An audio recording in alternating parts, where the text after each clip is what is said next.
Welcome back students, मैं जय sir आपका एक नई वीडियो में एक नए चैनल में स्वागत करता हूँ। नया चैनल क्यों? क्योंकि हमारा जो ड्रीम से जो एकेडमी है वो पहले से है, लेकिन उसमें कैसा था, महाराष्ट्र बोर्ड भी आता था, नीट के वीडियोस भी आते थे, तो थोड़े से बच्चे कंफ्यूज थे। तो मैंने क्या सोचा कि हम एक अलग चैनल ओपन करेंगे जिसके ऊपर सिर्फ और सिर्फ नीट का कंटेंट है, वो नीट का कंटेंट अपलोड होगा। तो जो बायोस्प्रिंट नाम से मैं यूट्यूब चैनल लेके आया, उसके ऊपर सिर्फ और सिर्फ नीट का जो कंटेंट है related to your 11th NCERT 12th NCERT उसको अपलोड किया जाएगा। ठीक है, तो एक साथ तो इतना बड़ा नहीं हो सकता, तो फिर मैंने क्या सोचा कि फिलहाल वन शॉट रहने दो। हम क्या करेंगे, छोटे छोटे 10-10 15-15 मिनट के वीडियोस बनाएंगे और पूरा सिलेबस कवर करके लेंगे। तो आपको अगर किसी एक टॉपिक के ऊपर क्विक रिवीजन करनी है तो आप मेरे वीडियो के ऊपर आ सकते हो। ठीक है, तो बहुत सारे टॉपिक है, धीरे धीरे करके तो मैं अपलोड कर रहा हूं। उसमें से मैंने आज एक नया टॉपिक लिया आपके सामने, इसका नाम है ह्यूमन एक्सक्रीटरी सिस्टम। हमारे बॉडी के अंदर बहुत अलग तरीके के सिस्टम्स हैं, जैसे कि ब्लड सर्कुलेटरी सिस्टम हो गया, आपका रेस्पिरेटरी सिस्टम हो गया, एक्सक्रीटरी सिस्टम हो गया, डाइजेस्टिव सिस्टम हो गया, नर्वस सिस्टम हो गया, रिप्रोडक्टिव सिस्टम हो गया, सारे इंपॉर्टेंट है। और उसमें एक्सक्रीटरी सिस्टम तो बहुत इंपॉर्टेंट है ना, सिर्फ और सिर्फ बॉडी के अंदर, इंक्लूडिंग सिलेबस के लिए भी इंपॉर्टेंट है। पता है क्यों? मैं आपको दोनों चीजें एक्सप्लेन करता हूं। सबसे पहले, बहुत सारे लोगों को क्या लगता है, सर अगर हमारे ब्लड सर्कुलेटरी सिस्टम काम करना बंद कर दी तो हम मर जाएंगे, रिस्पिरेशन बंद कर दी तो मर जाएंगे, एक्सक्रीशन बंद किया तो हमको कुछ नहीं होगा। ऐसा नहीं है। अगर आप एक्सक्रीशन बंद कर दो तो मैं ऐसा नहीं बोलूंगा कि अभी बंद किया अभी आपकी विकेट पड़ गई। इतनी जल्दी विकेट नहीं पड़ेगी, आप खेलोगे, सेंचुरी तक नहीं पहुंचोगे। 7 दिन 8 दिन में आपके अंदर जो वेस्ट मटेरियल है ना वो सड़ना शुरू हो जाएगा, इंटरनल ऑर्गन सड़ना शुरू हो जाएंगे, और जब वो सड़ेंगे तो भैया इतना पेन होगा, इतना दुखेगा कि उस पेन से आपकी डेथ हो जाएगी। तो यहाँ ये नहीं समझने का है कि अगर आप एक्सक्रीटरी सिस्टम का यूज नहीं करते तो आपकी डेथ नहीं होगी, डेथ होगी। तो दैट्स वाई ये बॉडी के अंदर तो इंपॉर्टेंट है, लेकिन ये नीट के सिलेबस के अंदर भी इंपॉर्टेंट है। ओके, इससे भी बहुत सारे क्वेश्चन बने। तो ये जो टॉपिक है excretory system, human excretory system, इसमें सबसे पहले ओके इसका फंक्शन क्या है, इससे टॉपिक को शुरुआत करेंगे। क्योंकि ऑर्गन्स तो हम पढ़ने वाले हैं, लेकिन साथ में उसके फंक्शन से शुरुआत करने वाले। 10-15 मिनट की वीडियो रहेगी, 10-15 मिनट की वीडियो में इसको खत्म कर देंगे। सबसे पहली बात सुन, देखो यहां पर मैंने एक शब्द लिखा, एक्सक्रीशन। एनसीईआरटी क्या बोलती है? Removal of harmful material from your body, it is called as excretion. आपके बॉडी के अंदर जितने भी हार्मफुल वेस्ट मटेरियल हैं, जिनकी जरूरत आपके बॉडी को नहीं है, उनको आपके बॉडी से धक्का मारकर बाहर निकालने की प्रोसेस, इसको हम क्या बोलते हैं? एक्सक्रीशन बोलते हैं। मैं आपको एक एग्जांपल के मैंने सिखाता हूं, पढ़ाता हूं। आप अगर उस एग्जांपल को आपके दिमाग के अंदर फिट करोगे ना, चिंदी टॉपिक, चिंदी एक्सक्रीशन मीनिंग आपके मन में फिट हो जाएगा। देखो, आप बचपन से आपकी जिंदगी में बहुत अलग अलग लोग आए, और मेरे को एक बात बताओ रहे, क्या उन सारे लोगों को आपने आपकी जिंदगी में रखा? नहीं। तो मेन थिंग क्या है, ऐसे लोग जो आपके जिंदगी में मोटिवेशन का काम करते हैं, जो आपको सपोर्ट करते हैं, जो आपका अच्छा चाहते हैं, दैट्स अ गुड पर्सन ना, जो आपके जिंदगी में है। तो आप क्या करोगे, उन सारे अच्छे दोस्तों को, सारे आपके अच्छे वैसे रिश्तेदारों को आपकी जिंदगी में रखोगे। लेकिन जो कब से आपको कुछ कुछ बोल रहे हैं, आपको डिमोटिवेट करते हैं, आपका अच्छा नहीं चाहते, तो ऐसे लोगों से आपके बोले भैया 2 हाथ नहीं 2 पैर भी लाम रखता हूं मैं। ठीक है, तो फिर ऐसे लोग जो आपकी जिंदगी में यूजफुल है ही नहीं, डिमोटिवेट कर रहे हैं, तो आप क्या करोगे, भैया तू मेरे जिंदगी से बाहर रहे। और जो आपको मोटिवेट कर रहे हैं, जो आपको अच्छा मतलब आपका अच्छा सोच रहे हैं, तो आप उनको क्या करोगे, आपकी जिंदगी में रखोगे। तो आपने क्या किया, जिनकी जरूरत आपको है नहीं, उनको धक्के मारकर बाहर निकालता है, एक्सक्रीट कर दिया। तो सेम थिंग रहती है आपके एक्सक्रीटरी सिस्टम के अंदर, कि आप जो कुछ खाना खाते हो तो उसमें से सारी चीजें अच्छी नहीं रहती, उसमें से बहुत सारी ऐसी चीजें रहती है जिनके बॉडी को जरूरत ही नहीं है, दैट्स अ वेस्ट मटेरियल। तो उनको आपके बॉडी से बाहर निकालने का काम ये एक्सक्रीटरी सिस्टम करती है। तो मेरे को एक बात बताओ रे, अगर उस वेस्ट मटेरियल को अगर आप आपकी जिंदगी से बाहर नहीं निकालते, वेस्ट लोगों को नहीं निकालते, तो आपकी जिंदगी भी सड़ीली हो जाएगी, खराब हो जाएगी। वैसे एक्सक्रीटरी सिस्टम ने भी अगर काम नहीं किया और वेस्ट मटेरियल को बॉडी से बाहर नहीं निकला, तो आपकी बॉडी भी सड़ना शुरू हो जाएगी, खराब होना शुरू हो जाएगी। चलो 2-3 मिनट तो मैंने आपके लिए, लेकिन इस 2-3 मिनट में मैंने आपको एक्सक्रीशन नाम के टॉपिक और ह्यूमन एक्सक्रीटरी सिस्टम्स का इंपॉर्टेंट आपके दिमाग में फिट कर लिया। अगर आपको समझ में आ रहा है तो कमेंट करना कि सर जी ऐसे बताते रहो, हमको समझ में आ रहा है। तो चलो सबसे पहले हम आते हैं एक्सक्रीटरी सिस्टम के ऑर्गन्स के। आपको यहाँ पर बच्चों कितनी पाइप दिखाई दे रही है? 2 पाइप दिखाई दे रही है। कितनी पाइप दिखाई दे रही है? 2। मान लो एक लेफ्ट साइड के आपके और एक राइट साइड में। ओके, तो ये जो लेफ्ट साइड की पाइप है, ओके, मैंने यहाँ पर ऐसे एक पाइप ड्रॉ की। मान लो ये एक पाइप लेफ्ट साइड की होगी और ऐसे एक पाइप राइट साइड के, ठीक है। ये वाली जो पाइप है और ये वाली जो पाइप है, दोनों के अंदर ब्लड ही ट्रांसपोर्ट होता है, लेकिन दोनों की डायरेक्शन अलग है।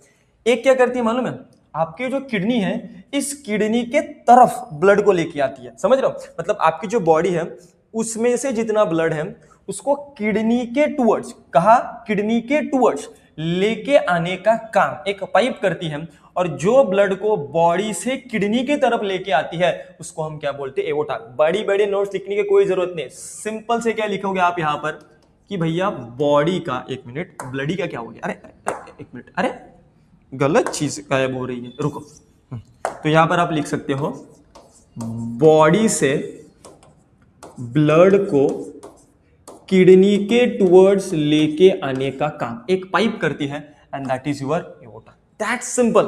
ओके, तो अगर कोई पाइप बॉडी से ब्लड को किडनी के तरफ लेके आ रही है तो एक तो ऐसी रहेगी जो किडनी से दूर लेके जाएगी, तो ये आपके सामने है ऐसी पाइप जो किडनी से ब्लड को बॉडी के टुवर्ड्स लेके जाती है, मतलब किडनी से दूर लेके जाती है, that is your inferior vena कवा। ये आपके हार्ट के टुवर्ड्स बॉडी ब्लड को लेके जाती है। तो मैं सिंपल लैंग्वेज में क्या लिख सकता हूं, ये किडनी से ब्लड को बॉडी के टुवर्ड्स, स्पेशली हार्ट के टुवर्ड्स लेके जाती है, दैट्स सिंपल। ओके, तो एक लेके आती है दैट इज एओर्टा, एक लेके जाती है दैट इज इंफीरियर वेना कवा। ओके, हाँ, अभी मेरी बात सुनो, ये लेके क्या आ रही है बच्चों, ब्लड लेके आ रही है, क्या लेके आ रही है, ब्लड। तो ब्लड के अंदर बहुत सारे कंपोनेंट है, बहुत सारे कंपोनेंट। तो मैं ऐसे इधर मान सकता हूं कि यह है आपका ब्लड, इसके अंदर सेल्स बिल्स है, साथ में इसके अंदर वेस्ट मटेरियल है, साथ में इसके अंदर ऑक्सीजन है, क्योंकि किडनी को काम भी तो करना है, किडनी के सेल्स है तो सेल्स को क्या चाहिए, ऑक्सीजन चाहिए। तो ब्लड ये दो चीजों को लेके आया। तो अभी मेरे को कॉमन सेंस बताओ रे, कॉमन सेंस बताओ, मैं यहां पर बोल रहा हूं कि वेस्ट मटेरियल को बॉडी के बाहर निकालने का ये तो काम किडनी का है। ओके, तो सबसे पहले उस वेस्ट मटेरियल को किडनी के तरफ लेके आना पड़ेगा। तो अभी मेरे को एक सिंपल सी बात बताओ, जो अनप्यूरिफाइड ब्लड है उस अनप्यूरिफाइड ब्लड को किडनी के टुवर्ड्स लाने का काम कौन करेगा, सिंपल सी बात है भैया, लेके आ रहे हैं तो कौन करेगा, आपकी एओर्टा करेगी। तो मैं यहां पर यह भी लिख सकता हूं कि ये जो ब्लड है बच्चों, वो ब्लड क्या रहता है, अनप्योर रहता है। तो अभी किडनी की तरफ वो अनप्योर ब्लड लेके आया, अभी किडनी ने क्या काम किया, ब्लड में से ऑक्सीजन खींचा, फटाफट एनर्जी बनाई और फिर वेस्ट मटेरियल को भी रिमूव कर दिया। तो अभी जो ब्लड रिटर्न किडनी से जा रहा है तो उसके अंदर वेस्ट मटेरियल रहेंगे क्या, नहीं, क्योंकि वो तो किडनी ने आपके फिल्टर कर दिया। तो फिर ये जो आपका ब्लड है जो इंफीरियर वेना कवा किडनी से लेके जाता है उसके अंदर कोई भी वेस्ट मटेरियल नहीं रहता, तो मैं उस ब्लड को बोल सकता हूं प्योर। तो चार कंसेप्ट यहां पर आपको मैंने क्लियर करी कि कौन ब्लड लेके आता है, कौन ब्लड लेके जाता है, कौन अनप्योर ब्लड लेके आता है और कौन प्योर ब्लड लेके जाता है। तो अभी ऐसे चाय के शौकीन आप में से बहुत लोग रहेंगे। ओके, तो क्या करते हो, चाय में बहुत अलग अलग चीजें डालते हो, बहुत अलग अलग चीजें डालते हो। मान लो सॉरी मीट मसाला तो नहीं, शुगर हो गई, फिर उस पानी हो गया, दूध हो गया, इलायची हो गया, जो कुछ रहेगा आप उसके अंदर डालते हो। फिर क्या करते हो आप, वो पतीले को उठाते हो और छन्नी में छान के लेते हो, ताकि जो चीजें आपको गटकनी नहीं है, पीनी नहीं है, वो सारी की सारी उस छन्नी के अंदर है, और जो पीना है वो किसके अंदर पड़े, कप के अंदर पड़े। तो भैया वो ब्लड आपकी चाय है और ये किडनी वो छन्नी है। तो आपको क्या करना रहेगा, उस ब्लड को इस किडनी से गुजारना रहेगा। तो किडनी जैसे उस चाय में से आपके छन्नी ने वेस्ट मटेरियल को निकाला, तो किडनी क्या करेगी, उस ब्लड में से वेस्ट मटेरियल को निकालेगी। तो अगर मैंने आपको यहां पर पूछा किडनी का फंक्शंस, तो एकदम सादा और सिंपल एक ही शब्द में यहां पर उसका फंक्शन लिख सकता हूं, दैट इज प्यूरिफिकेशन। आपको जितना शॉर्ट में नोट मतलब आप लिख सकते हो उतना पोथिया नहीं बनानी, सिंपल में रखना है अपने को। किडनी का काम क्या हुआ, प्यूरिफिकेशन। और एकदम दूसरा पॉइंट तो इससे भी सिंपल है। अब ये किसी को भी पूछा कि आपके अंदर कितनी किडनी, एक बीच तो एक रही, मतलब दो किडनी थी हमारे बॉडी के अंदर। तो बच्चों कितनी है, पेयर्स में है, पेयर्स में, पेयर समझ रहे हैं, मतलब आपके यहाँ बॉडी के अंदर दो किडनी है। लेकिन यहाँ पर एक वजह चेंज है। क्या चेंज, क्या है मैं आपको चेंज बताता हूँ।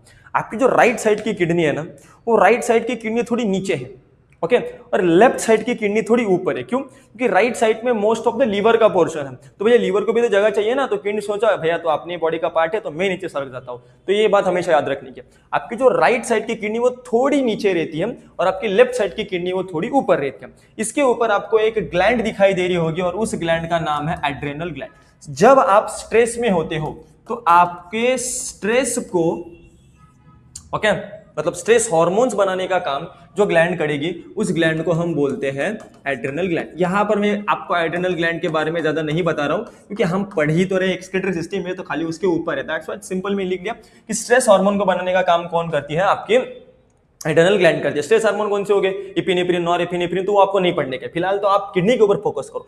दो चीजें हमने किडनी की जो थी वो क्लियर की। उसके बाद अभी अगर मैं इस किडनी से शादी करने के लिए जाऊंगा तो मैं सबसे पहले इसको ऊपर से देखूंगा, फिर उसको साइड से देखूंगा। ओके, अरे मतलब उसकी हाइट एंड विड्थ देखूंगा।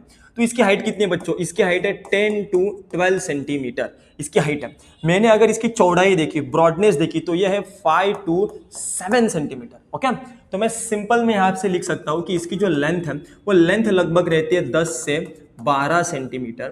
इसकी विड्थ जो रहती है ये विड्थ रहती है 5 से 7 सेंटीमीटर। और इसकी थिकनेस वो कितनी मोटी है, तो वो मोटी को क्या लिख सकते हैं, अब थिकनेस ही लिखते हैं। चलो, तो इसकी जो थिकनेस है वो थिकनेस रहेगी 2 से 3 सेंटीमीटर। चलो, इतना आपको क्लियर हो गया। बस अभी आपके किडनी को मैं क्या कर रहा हूं, उसका वजन भी चेक कर रहा हूं। ठीक है, मेरी मर्जी मैं करूं। ओके, तो उसका मैंने अभी वेट काउंट किया, तो भैया मेरे को किडनी का वेट मिला 120 ग्राम से लेकर 170 ग्राम। अभी ऐसा क्यों बता रहा हूं बच्चों, क्योंकि हर इसकी किडनी तो नहीं रह सकती सेम। ये मैं लोग इसके अंदर 120 है तो मेरे अंदर भी 120 रहेगा। अभी मेरा वजन है 55 किलो, मेरे अंदर 120 की, कोई 70 किलो क्या, उसके अंदर किडनी बड़ी रहेगी। लेकिन यही अप्रोक्सीमेटली, ठीक है। तो ये किडनी का काम आपको समझ में आएगा, किडनी सारा फिल्ट्रेशन का काम करती है। अब मेरे को एक बात बताओ रहे, वो छन्नी जो तुमने ली थी, वो छन्नी के अंदर तुम हमेशा एक ही छन्नी के अंदर चाय को फिल्टर करो। आपको क्या लगता है, अगर वो छन्नी को आपने खाली नहीं किया तो एक समय ऐसा आएगा कि पूरा चाय पत्ती से वो पूरी की पूरी छन्नी भर जाएगी। ओके, और वो छन्नी अगर पूरी भर गई तो वो चाय को फिल्टर कर सकती है कि नहीं, चाय उससे गिर जाएगी। तो भैया ये भी तो किडनी इतनी है, 150 ग्राम की आपकी किडनी है, तो भी उस 150 ग्राम की किडनी ने अगर खाली वेस्ट मटेरियल को फिल्टर किया और खुद के पास रखा तो वो किडनी भर नहीं जाएगी सर, ऑफकोर्स भर जाएगी। तब ये भर जाएगी तो आपको क्या करना है, वो जो चाय पत्ती वहां पर वो आपके छन्नी के अंदर है उसको बाहर फेंक के आने का। तो हम भी उस छन्नी के तरह ये जो किडनी ने वेस्ट मटेरियल को कलेक्ट किया है उसको बाहर फेंकने वाले हैं।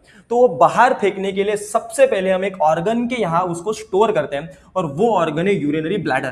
तो यूरिनरी ब्लैडर क्या करता है, आपके यूरिन को, बेटा मतलब आपके वेस्ट मटेरियल को स्टोर करने का काम करता है। क्या करता है, स्टोर करने का काम करता है। लेकिन यहाँ पर तो एक दिक्कत आ गई, दिक्कत ये आ गई कि ऊपर है किडनी, नीचे है यूरिनरी ब्लैडर। तो ये क्या ब्लूटूथ डिवाइस से तो नहीं भेजने वाले, यहाँ पर वायर वाला कनेक्शन है।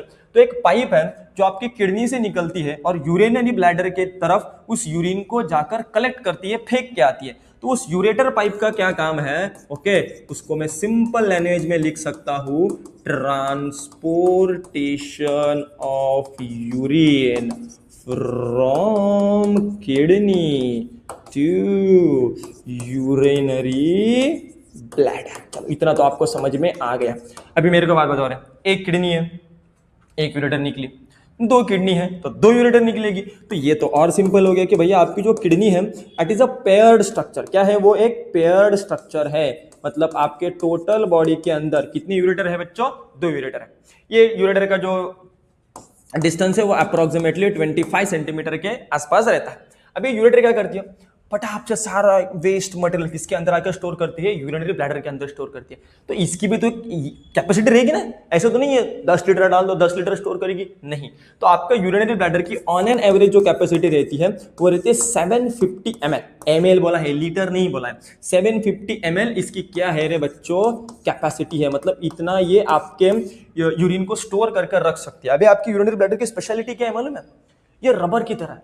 मतलब अगर उसके ऊपर प्रेशर बढ़ता है तो वो फूलता है। तो आपके यूरिनरी ब्लैडर के अंदर एक स्पेशल टाइप के स्मूथ मसल्स है, ठीक है। रुको, आपके यूरिनरी ब्लैडर के अंदर क्या है, स्मूथ मसल्स है जो लोड पड़ने के ऊपर क्या होते हैं, स्ट्रेच होते हैं। क्या होते हैं, स्ट्रेच होता है। That is called as detrusor muscle. Detrusor muscle, तो डेट्रूसर मसल क्या है, ओके, ये फूलते हैं। और जब आपके यूरिनरी ब्लैडर की पूरी कैपेसिटी खत्म हो जाती है तो फिर ये रिलैक्स होते हैं, और रिलैक्स होने के बाद सारा यूरिन आपके बॉडी से बाहर निकल जाता है। तो ये जो मसल्स है ना, इन मसल के ऊपर स्पेशल स्ट्रेच रिसेप्टर है। क्या है, स्ट्रेच रिसेप्टर। ओके तो मान लो मैं यहाँ पर ऐसा रखता हूँ स्ट्रेच रिसेप्टर, ये है स्ट्रेच रिसेप्टर, ये एक स्ट्रेच रिसेप्टर, ये एक स्ट्रेच रिसेप्टर। तो जब आपका यूरिनरी ब्लैडर पूरा फिल हो जाता है तो ये स्ट्रेच रिसेप्टर सिग्नल भेजते हैं किसके टुवर्ड्स, ब्रेन के टुवर्ड्स। भैया हो गया अपना पूरा का पूरा, अभी तू मेरे को सिग्नल दे ताकि मैं सारे यूरिन को बाहर पास कर सकूं, और अगर तूने ऐसा नहीं किया तो मैं अपने आप खुला हो जाऊंगा। ठीक है, तो अभी ये जब खुला होता है मतलब आपका यूरिनरी ब्लैडर जब ओपन होता है, मतलब ओपन नहीं होता, यहां से एक नल क्या बोल रहा हूं मैं, यहां से एक पाइप निकलती है जिस पाइप का नाम है यूरेथ्रा। तो यूरेथ्रा क्या करता है, जब आपका पूरा यूरिनरी ब्लैडर भरता है तो यूरेथ्रा ओपन होता है और यूरेथ्रा से यूरिन जो है वो यूरिन क्या हो जाती है बच्चों, पास हो जाती है। ठीक है, तो अभी ये जो आपको पाइप दिख रही है यूरिनरी ब्लैडर की ओपनिंग है उसको हमने बोला यूरेथ्रा। लेकिन यहां पर एक दिक्कत है, दिक्कत नहीं मतलब एक कंसेप्ट है कि यूरेथ्रा सेम नहीं है। अब यहां से सारे ऑर्गन देखो मेल के अंदर सेम, सारे ऑर्गन देखो फीमेल के अंदर सेम, लेकिन इधर पार्शियलिटी आ गई। मेल का जो बच्चों जो यूरेथ्रा है वो मेल का यूरेथ्रा लॉन्ग रहता है अप्रोक्सीमेटली 20 to 25 सेंटीमीटर, और फीमेल का जो यूरेथ्रा है वो फीमेल का यूरेथ्रा शॉर्ट रहता है।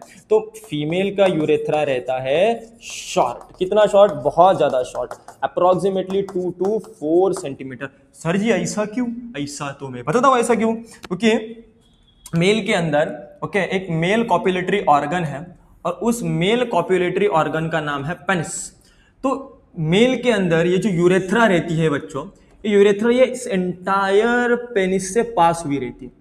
ओके तो दैट्स वाई इस यूरेथ्रा का जो डिस्टेंस है, यूरेथ्रा का डिस्टेंस बढ़ जाता है।